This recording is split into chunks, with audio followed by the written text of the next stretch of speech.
हे महान सृष्टि रचयिता, मैं भी आप ही की रचना हूँ, आपकी मानस पुत्री हूँ। कृपा कर मुझे मेरा नाम दे। मैं एक ही नाम दिया जा सकता है, वो है संध्या। ऋषि वशिष्ठ अपने ध्यान में लीन थे और माता संध्या ब्रह्मदेव का आशीष पाकर अपने सद्गुरु को ढूंढते हुए बृहल लोहित सरोवर के तट पर पहुंच गई।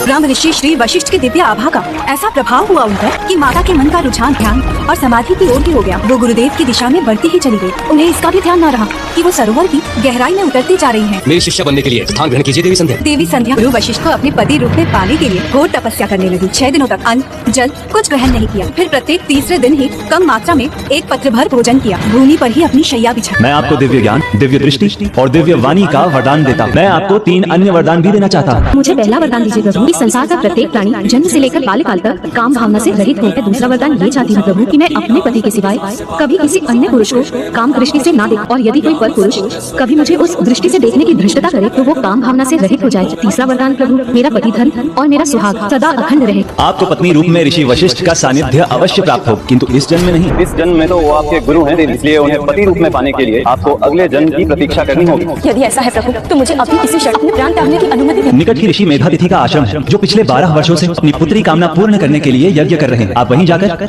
अपने भावी पति का ध्यान करते हुए स्वयं को उस यज्ञ की अग्नि में समर्पित कर दीजिए।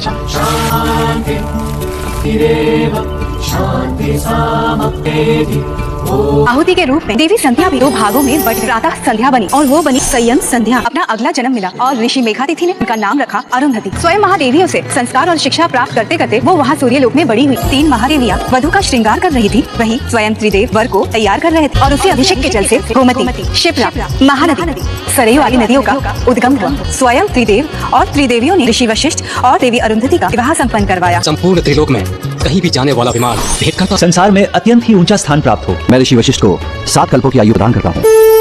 आज आप सब अचानक, किंतु एक विनती है, स्वामी कभी भी लौटते होंगे, इसलिए मुझे उनके लिए जल लेकर आना है। इसलिए आप सबको कुछ समय प्रतीक्षा करनी होगी। लाइए देवी, आप हमें इस पात्र को भरकर लाने की अनुमति दीजिए। प्रभु, जब आप तीनों त्रिदेवों की शक्ति से ये पात्र नहीं भरा तो मैं ये भला कैसे कर सकूंगी। माता, आप जैसी धर्मनिष्ठ कर्तव्य परायणा स्त्री के लिए कुछ भी असंभव नहीं है। हम आपसे निवेदन करते हैं कि एक बार प्रयास कीजिए। मेरे पास तो एक ही शक्ति है, मेरे पति धर्म। हे गुरु माता, आप धन्य हैं। ये तो उसका प्रमाण है कि आपकी शक्ति सत्य में दिव्य है। क्या आप हमें शिष्य रूप में स्वीकार करेंगी? कभी कभी गुरु भी अपने शिष्यों से सीखते हैं, माता पिता अपनी संतान से और भगवान अपने भक्तों से। माता अरुंधति का ये प्रवचन 12 वर्षों तक चलता रहा। आपने मुझे जो ज्ञान प्रदान किया उसकी गुरु दक्षिणा के रूप में मैं आपको अंतरिक्ष में उस तारे का स्थान देता हूँ जो सप्त ऋषि मंडल में ऋषि वशिष्ठ के निकट होगा।